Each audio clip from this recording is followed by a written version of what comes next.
Look around you. The world is noisy. It is demanding. It is often cruel.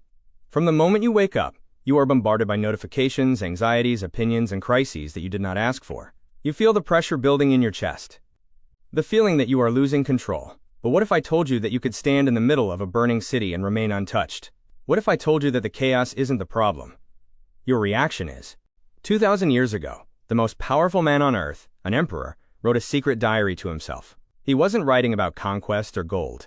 He was writing about how to keep his sanity. Today, we call this Stoicism. It is not a religion. It is not a dusty academic theory. It is a weapon. And it is time you learned how to wield it. Let's destroy a myth before we go further. When people hear Stoic, they think of a statue, a person with no feelings, someone who doesn't cry at funerals or laugh at jokes. That is false. That is not a human. That is a sociopath. True Stoicism is not the absence of emotion. It is the mastery of it. Imagine a pilot flying through a hurricane. Is he afraid? Perhaps. Does he feel the turbulence? Absolutely. But he does not let the fear grab the controls. He acknowledges the storm, but he focuses on the instrument panel.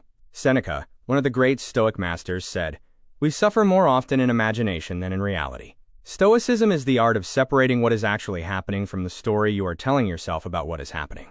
Basket 2, things up to us. Your judgment, your actions, your values, your perspective, these are internal. Think of an archer. You can train for years. You can buy the best bow. You can aim perfectly. But the moment that arrow leaves your string, a gust of wind could blow it off course. The target could move. If you tie your self-worth to hitting the target, you are a slave to chance. But if you tie your self-worth to how well you aimed, you are invincible. Most of your anxiety comes from trying to control basket 1. Stop it. Focus on the aim. Let the arrow fly where it may.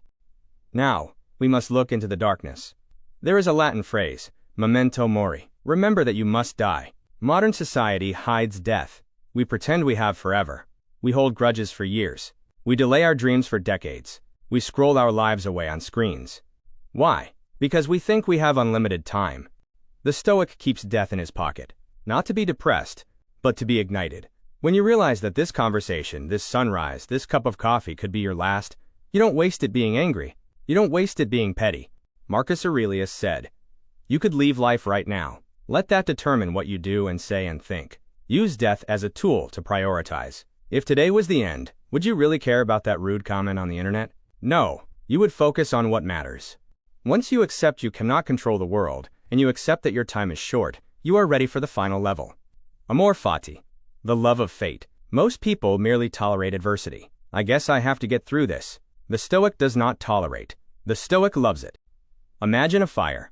If you throw wood into a fire, does the fire say, "Oh no, a heavy obstacle"? No, it consumes the wood. It turns the obstacle into fuel. It burns brighter because of the obstacle. You lost your job? Good. It is an opportunity to find a career you actually love. Someone betrayed you? Good. You learned a valuable lesson about trust and self-reliance. Don't wish for things to be different. Wish to be the person who can handle things as they are. So how do you apply this tomorrow? Here is your protocol. 1. The morning preparation. Premeditatio malorum. Before you start your day, visualize what could go wrong. Expect the traffic. Expect the rude coworker. Expect the betrayal. Put on your armor before you step onto the battlefield. When it happens, you won't be shocked. You will say, "I was expecting you." 2.